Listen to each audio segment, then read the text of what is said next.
팔레스타인 국가대표팀 마크람 다부브 감독이 다시 한번 대한민국의 발목을 잡았습니다.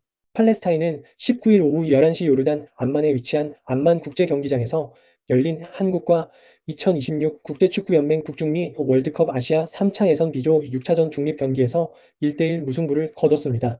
이번 경기는 본래 팔레스타인 홈에서 열려야 했으나 이스라엘 하마스 전쟁 여파로 중립지에서 개최됐습니다. 팔레스타인은 홈팬들의 응원을 등에 업을 수 없는 상황임에도 불구하고 최선을 다했습니다. 전반 12분 자이드 쿤바르의 선제골을 비롯해 매서운 역습으로 하여금 한국의 간담을 서늘케 만들었습니다. 골 결정력만 따라줬다면 한국은 이변의 희생양이 됐을지 모릅니다. 비록 승점 1점을 확보하는 데 만족해야 했지만 플레이오프 진출 티켓이 주어지는 3위, 4위권과 격차를 3점으로 좁힌 팔레스타인입니다. 한국은 약체 팔레스타인의 발목을 잡혔지만 소중한 소득도 챙겼는데요.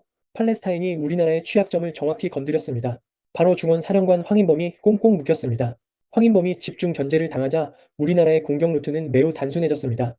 그 탓에 객관적인 전력에서 한 수 아래인 팔레스타인의 밀집 수비를 뚫지 못했다는 평가입니다. 그간 우리나라를 상대하는 팀들은 손흥민과 이강인을 집중 마크했습니다. 실력은 당연하고 이름값과 소속팀이 주는 무게감이 타의 추종을 불허했습니다. 하지만 이들은 개인기로 극복하거나 수비수들을 유인하고 동료들에게 기회를 만들어주는 등 어렵지 않게 해법을 찾았습니다.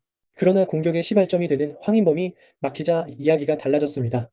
팔레스타인은 황인범에게 공이 갔을 때 2중 3중으로 괴롭혔습니다. 황인범의 패스 정확도가 떨어지기 시작했습니다. 황인범이 공을 받는 위치가 점점 내려오면서 공격 전환이 지연됐습니다. 황인범이 공격 지역에서 영향력을 발휘하지 못하자 한국은 플랜 B가 마련되지 않은 것처럼 보였습니다. 3차 예선 4연승 기간 동안 황인범의 패스 성공률은 늘 90%를 넘었는데요. 황인범은 지난 4경기 평균 패스 성공률 92.25%, 공격 지역 패스 16회, 당한 파울 1회를 기록했습니다. 특히 직전 쿠웨이트전은 81분 동안 83회만 터치하면서 기회 창출 3회, 어시스트 2회, 패스 성공률 92%의 고효율 플레이를 자랑했습니다. 손흥민이 프랑스의 전설적인 미드필더인 지네딘 지단이 떠오른다고 혀를 내둘렀을 정도였습니다. 팔레스타인을 상대로 황인범은 패스 성공률이 87%로 떨어졌습니다. 공격 지역 패스도 12회로 급감했습니다. 크로스는 5회 올려 모두 실패했습니다. 큰 부상으로 이어질 뻔한 거친 태클까지 당했습니다. 결국 낙하산 홍명보 감독이 뭘 할 줄 알겠으며 전술 코치로 데려온 코치가 사단으로 움직이는 명망 있는 감독들보다 낫다는 보장이 없는 현재 대표팀 코칭 스태프 수준을 다시 한번 명확히 확인할 수 있었던 시간이었습니다. 특히 수비 전술이 부재하고 플랜 B가 없으니 팔레스타인에게 비기는 것입니다. 역대급 선수진을 가지고 말입니다. 경기 후 기자회견에서 홍명보 감독은 무승부를 기록한 거에 대해선 결과적으로는 안 좋다. 마지막까지 최선을 다했다고 생각한다. 원정에서 선수들이 후반 막판에는 지친 모습이 있었는데 마지막까지 최선을 다했다고 생각한다. 올해 마지막 A매치였는데 승리하지 못해 팬들에게 미안하다고 사과했습니다. 이어 물론 지난 5경기를 제외하고 오늘 경기 놓고 보면 좀 더 발전해야 하는 부분이 많다고 생각한다. 돌아가면 6경기를 분석해 내년 시작되는 경기에서 좀 더 좋은 모습을 보일 필요가 있다고 본다고 말했습니다. 개선해야 할 점에 대해서는 6경기 중에 잘 됐던 점은 짧은 시간에도 조직적으로 선수들의 노력으로 좋아졌다. 득점 루트가 여러 가지 생긴 게 짧은 시간에 발전한 부분이었다. 반대로 여러 루트가 있었음에도 조직력이 강한 상대가 내려섰을 때 결정력은 발전시켜야 한다고 본다고 지적했습니다. 3차 예선에서 유일하게 팔레스타인만 이기지 못한 홍 감독은 개인적으로 이 경기를 준비하면서 좋은 팀이라고 생각이 들었다. 이 사실은 선수들에게도 전했다. 경기 내내 끊임없이 투쟁하는 모습이 정말 좋았다며 우리 선수들도 거기에 비해 많은 투지력을 발휘한 건 사실이지만 전체적으로 봤을 때 상대가 좋은 팀이라는 인상을 받았다. 특별히 조언할 건 없다고 칭찬했습니다. 경기 후 기자회견에 참석한 다부브 감독은 팔레스타인 팬들에게 고맙다는 말을 전하고 싶다. 무척 어려운 경기였다. 선제골을 넣었지만 집중력을 잃어 실점한 것이 아쉽다. 후반에는 더욱 잘할 수 있었지만 경기가 거친 양상을 띄었다고 총평을 내렸습니다. 이어 우리 홈에서 경기했다면 좋은 결과를 가져올 수 있었을 것이라며 팬들이 주는 동기부여는 엄청나다. 매 경기 힘들지만 요르단, 오만, 쿠웨이트 등 어느 상대를 만나도 기회를 만들기 위해 노력하고 있다고 전했습니다. 팔레스타인에게도 질 뻔하였고 경기 후 팔레스타인 감독이 직접 본인들이 이길 뻔했는데 운이 좋았던 한국이라고 조롱하고 있는 현실이 무척이나 안타깝습니다. 여기에 경기 후 이강인 선수의 인터뷰도 화제가 되고 있는데요. 다른 선수들과 마찬가지로 믹스트 존에서 취재진의 인터뷰 요청에 응한 이강인 선수입니다. 다른 선수들과 마찬가지로 오늘 경기 소감, 팀 내에서의 지시사항과 대표팀 내에서의 지시사항의 차이 등을 물으며 일반적인 인터뷰를 이어가고 있었습니다. 그러다가 충격적인 일이 벌어졌는데요. 다들 난리가 난 상황입니다. 인터뷰 말미 직접 홍명보 감독을 경험해봤는데 소감을 물었습니다. 특별한 질문이 아니라고 느껴졌는데요. 이강인 선수는 당황하며 7초간 말을 잇지 못했습니다. 뉴스 인터뷰 영상을 참고하셔도 좋을 것 같습니다. 저작권 이슈로 다 담지 못한 점 양해를 부탁드립니다. 이강인 선수는 7초간 정적 후 갑작스럽게 질문하니 당황스럽다며 겨우 인터뷰를 이어갔는데요. 처음 오셨을 때부터 확고했다. 선수들이 잘 따른다 밖에 이야기를 하지 못했습니다. 언론에 비춰지는 선수들이 홍명보 감독을 신뢰하고 좋아한다는 언론 플레이들이 많이 나오고 있는데 이강인 선수의 모습을 통해 알 수 있듯이 세계적인 선수들이 좋은 감독 밑에서 플레이하다가 낙하산 홍명보에게 무엇을 배울 수 있을까요? 전술 코치랍시고 있는 놈도 B급입니다. 그냥 이강인 선수가 해줄 수 있는 말은 선수들이 감독님을 잘 따른다가 최고의 립서비스인 것입니다. 선수들이 무척이나 안타깝습니다. 팔레스타인을 상대로 무승부면 답이 나온 것입니다. 시간이 지난다고 나아지지 않습니다. 한국 축구에서 학명으로 가장 두드러진 인물이 바로 지금 이 시끄러운 와중에 축구 대표팀 감독을 맡은 홍명보 감독입니다.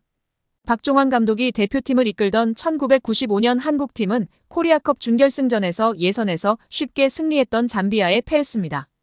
그런데 이 경기 전날 박 감독의 억압적이고 비인격적 훈련에 불만을 품고 있던 홍명보, 황선홍 등 주전 선수들이 경기 전날 술집에서 대취할 정도로 술을 마신 사실이 언론에 보도가 돼 난리가 났습니다. 그래서 홍명보 선수 등은 징계 위기에 처했는데 이들은 그 제보자로 박 감독을 꼽았고 언젠가 안 갚음하리라 맹세했다고 합니다. 다음해 아시안컵 8강대 이란전에서 한국은 6대2로 참패하였습니다. 유례를 찾기 힘든 처참한 패배입니다. 특히 전반에 2대1로 앞서고 있었는데 휴식 시간 라커룸에서 무슨 일이 있었는지 후반에만 연속으로 5골을 먹은 것입니다. 당사자들은 부인하지만 이 사건은 축구계뿐 아니라 축구팬들도 의혹을 거두지 않고 있습니다. 박 감독은 결국 감독에서 물러났고 당시를 회상하며 자살까지도 생각했을 만큼 개인적으로도 충격이 컸다고 했습니다.